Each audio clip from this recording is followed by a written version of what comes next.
वासुदेवाय धन्वन्तरे अमृतकलशहस्तये सर्वामये विनाशाय त्रैलोक्यनाथाय श्री विष्णवे नमः।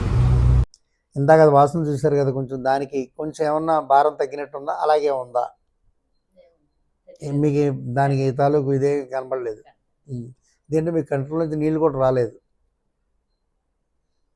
అంటే బ్యాక్టీరియా కనుక చేరినట్టయితే మీకు ఏడ్చినట్టుగా కన్నీళ్ళు వచ్చేయాలి దాంట్లో నుంచి. రాలేదంటే బ్యాక్టీరియా రేంజ్ దాటి ఫంగస్ రేంజ్కి వెళ్ళిందనమాట. అంటే కొంచెం చిక్కబడింది. ఆ చిక్కబడడం వల్లే ఎప్పుడోసారి కొట్టినప్పుడు గట్టిగానే కొడుతుంది దెబ్బ వచ్చి అంతసేపు దాంట్లో. మరి ఆ డ్రాప్స్ వేసుకుంటున్నారు కదా, ఇక మీరు పొద్దున్న సాయంకాలం కూడా వేసుకోవాలి ప్రతిరోజు. ఈ కంట్లోకి ఏమో 2-3 వేసుకోవాలి. రెండో కంట్లో కూడా డ్రైగా వదిలేయకూడదమ్మా. అందులో కూడా 1-2 వేసుకోవాలి.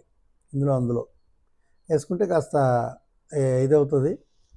ఈ తలకి కొంచెం దాని రిలేటెడ్గా వచ్చి తలనొప్పికి ఒక క్రీమ్ లాంటి ఒకటి ఇస్తాం. ఆ క్రీమ్ రాసుకోండి. మీకు వీక్నెస్ అది ఏది ఏమీ లేదు కాబట్టి మిగతా దానికి మీకు ఏం అక్కర్లేదు నాకు తెలిసినంత వరకు. నొప్పులకు వాడుకోవాలంటే మీ ఇష్టం. అది మీరు వాడుకుంటాం నొప్పుల కంటే నొప్పులకి ఇస్తాను. ఆ L4 L5 ఇవన్నీ చెప్తున్నారు కదా, అవన్నీ కూడా మీ ఆలోచనలోంచి తీసేయండి. ఇవన్నీ నేర్చేసుకున్నాం బాగానే మనం, అంతకుముందు తెలీదు. ఇప్పుడు ఏంటంటే అక్కడికి వెళ్ళిన తర్వాత డాక్టర్ చెప్పిన దానికి ఏదైతే ఉందో అవి మర్చిపోకుండా బట్టి పట్టుకుని ఖచ్చితంగా వచ్చేస్తున్నాం. నాకు S1 S2 లేదంటే నాకు స్పాండిలోసిస్ లేదంటే నాకేమో స్పాన్లో లేదా L4 L5.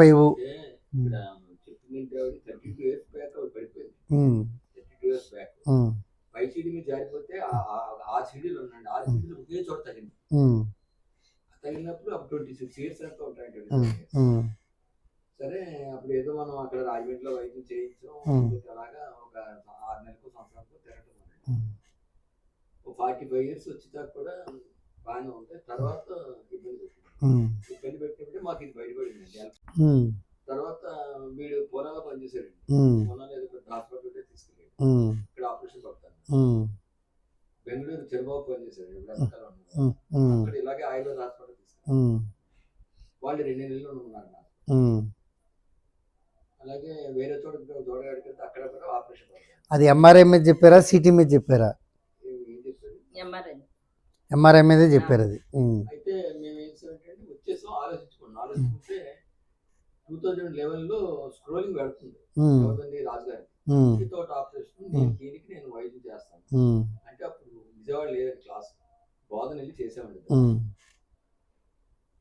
బోధన చేసిన తర్వాత ఈ 12 years బండి లాక్కొచ్చింది. ఇప్పుడు దాకా ఆపరేషన్. ఇప్పుడు ఏంటంటే వయసు తేడా అయితే మా స్టవ్ అయితే ఇంకోటి అయితే బయటపడింది. ఇప్పుడు మళ్ళీ 1 నెల రోజుల నుంచి నొప్పులు కంటూ ట్యాబ్లెట్ వేసుకోదండి. యోగా అది చేస్తారు. కొంచెం యోగాతోటి సైడ్గా పోదమ్మా. ఈ ఏదైతే L4 L5 L6 ఉన్నాయో దానికి రిలేటెడ్గా ఉన్నటువంటి సపరేషన్ అక్కడ ఉన్నటువంటి స్పాంజ్ లాగా ఉంటుంది. అవి ఎప్పుడైతే కొంచెం పోయాయో అప్పుడు నొప్పి మొదలవుతూ ఉంటుంది. ఈ నరాలు దాని నుంచి జడలాగా చుట్టుకుని ఉంటాయి కదా, అవి రిలీఫ్ అయినప్పుడు బాగుంటుంది. ఇదేమో పొద్దుట సాయంకాలం కంపల్సరీ వేసుకోండి అమ్మ. దీంట్లో 3 చుక్కలు వేయండి, దీంట్లో 2 చుక్కలు వేయండి. ఇది మీకు నిప్పని ఎప్పుడైనా అనిపిస్తే, మీకు కాళ్ళ దగ్గర తొడ దగ్గర కానీ నడుం దగ్గర కానీ ఎక్కడ మీకు అనిపిస్తే భుజాల దగ్గర కానీ ముందు నిమ్మకాయ రాయండి. ఒక 10 నిమిషాలు వదిలేసిన తర్వాత ఇది రాయండి. ఏం లేదు, సింపుల్ టెక్నిక్ ఏంటంటే కొంచెం రక్త ప్రసరణ పెంచుతుంది. ఇప్పుడు లోపలికి మనం ఏం తీసుకుంటలేదు కదా, లోపలికి తీసుకుంటే అది మూలానికి వెళ్తుంది, అది లివర్ మీదకి వెళ్ళి. లోపలికి మనం ఏం తీసుకుంటలేదు, ఇవన్నీ కూడా పైనుంచి ఇచ్చేసి.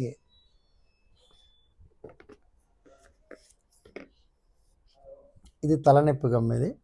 మీకు అలాగా భారంగా అనిపిస్తే కనుక ఇలా రుద్దుకోండి, ఇలాగ దేని కూడా రుద్దుకోండి.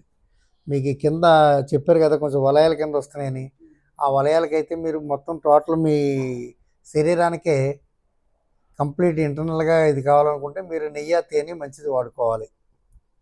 తేనె నెయ్యి కూడా ఈ 2 కనుక వాడుకున్నట్టయితే మీకు కొంచెం ఇది అవుతుంది. ఆ తేనె కూడా మీరు కంటిదే రాసేసుకోవచ్చమ్మ. రోజు రాత్రులు పడుకుంటప్పుడు అద్దం దగ్గర ఉండి రాసేసుకోవచ్చు. ఈ కన్ను ఉంది కదా, ఈ కన్నుది కాటికి పెట్టినట్టుగా మీరు తేనె పెట్టేసుకోవచ్చు. తేనె ఒరిజినల్ అయితే తేరి ఒరిజినల్ కాకపోతే మళ్ళీ పెట్టుకోకూడదమ్మా. ఈ రెండిట్లో ఉన్న సమస్య అది. నేను ఒక 20 రోజులు వాడేటప్పటికే నాకు ఎంత ఇది అవుతుందని తెలియదని. కానీ మరి యూఎస్లో ఎక్కడ తిరిగినా కానీ ఇప్పుడు అటువంటి 100 కేసులు వచ్చినా నేను చేయగలను. కారణం ఏంటి? ఫస్ట్ ఆఫ్ ఆల్ దాన్ని అర్థం చేసుకోగలిగి ఇది ఉంది, ఆయన చెప్పింది చేయగలిగి ఇది ఉంది. ఎదరోళ్ళకి ఇస్తే తగ్గుతున్నాయి, కొంచెం తగ్గుగానే మానేస్తాను.